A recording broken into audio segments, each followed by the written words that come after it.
Wallball. And I like them. I don't think there's a great deal to them. They're kind of easy money. It's just a matter of making a grind, a simple movement, as easy and efficient as possible. And I actually like to think about the Wallball as it's actually half work, half rest. So as soon as you've launched that ball into the air, all you have to do is drop into the bottom of the squat using gravity and your own body weight. So there's a huge portion of rest involved there. So, you know, in terms of your perspective and like that mental approach, I think that's gold, you know, like anything is what you make it. So make the Wallball half work, half rest. You know, it's like sneaky rest in the middle of every repetition. So, really important is the distance you set yourself from the wall. See, I mean, could use a target, but for today I'm just talking about the wall. So if I was to set myself, what is this? 1, 2, 3 feet back from the wall, it's too far. So I'm actually having to not just throw the ball upwards, but actually get it to travel away from my body as well. So just increasing the distance the ball has to travel. So you want to reduce that as much as possible. That's a long way for the ball to travel. And in the bottom of that squat, you can see, you know, I'm like 2 feet away from the wall. So I'm going to take myself in. So now I'm about 1.5 feet away from the wall. And in the bottom of that squat, I'm probably about a fist off the wall from the ball. The ball's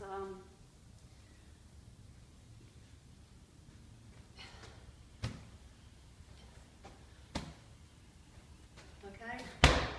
So it's probably reducing by about 1.5 feet the distance that ball has to travel every repetition. So that's looking at efficiency there. Next position, next thing is I see a lot of people jumping when they throw the Wallball. So every time the ball leaves your hands, it's also being launched. You're launching your whole body weight off the ground. I mean, unless you're about 5 foot tall and throwing to a 10-foot target, it's a bit like a push press. Dip, drive, but the feet stay attached to the ground. So I'm like 70 kilos, the ball's 7, so I could be every repetition launching 77 kilos off the ground. And if we're doing Karen, what is that? 150 repetitions times, well, an extra 70 kilos every rep. That's too many kilos, hundreds of kilos extra work being done. So really important to, so you've got your position right about, for me it's about 2.5 feet off the 1.5 foot off the wall, and drive. So my feet never leave the ground. It's not how I started doing Wallballs, but that's what I've learned is far more efficient. Okay, next thing. So you've got position, you've got work rest, you've got don't jump. So now we're going to look at arms. And honestly, it looks a bit, when I see it happening, it looks silly, but it's actually highly efficient and effective for keeping your shoulders as relaxed as possible.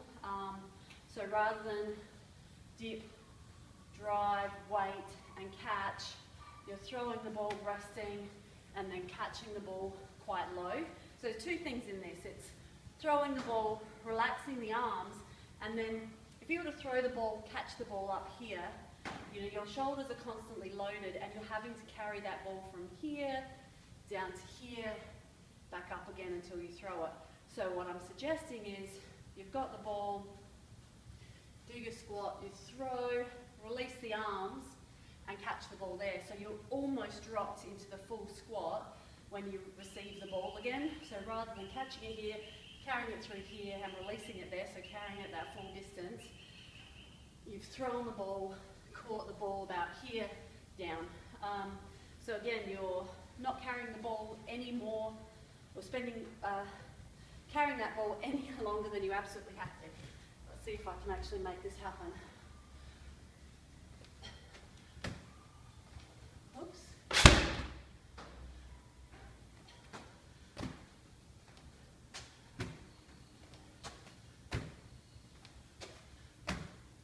catching pretty low, yeah?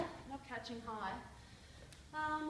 Breathing as well. So I've got inhale, exhale, inhale, exhale, inhale, exhale as I throw. So breathing every single repetition, but also just staying very relaxed. You know, work, rest, stay relaxed, stay loose, rebound out of the bottom of the squat. You don't want to overly control and overly drive, you want to use that rebound. So that's why a full range squat is so valuable. I would always use my knee sleeves for any workout that involves high rep squats, air squats, wall balls, whatever you like. So put them on. And then I've actually found in some workouts where I'm doing heavy barbell work and then going back to wall balls. I mean, this is a, 7 kilo wall ball, but say I had to do a 9 kilo wall ball. Yeah, I'm putting my lifting belt on because I do find that my lower back, of all things, fatigues through wall balls in that kind of a workout. I wouldn't put it on for Karen. I mean, you could, but yeah, so where there's a heavy barbell movement and a heavy wall ball, I do like to use my lifting belt. And then I guess it's just it's a matter of working out, say for something like Karen, what's the best number of sets and what's a good rest period interval. So when I did Karen last, I was doing sets of 20, sets of 20, sets of 20, staying super relaxed.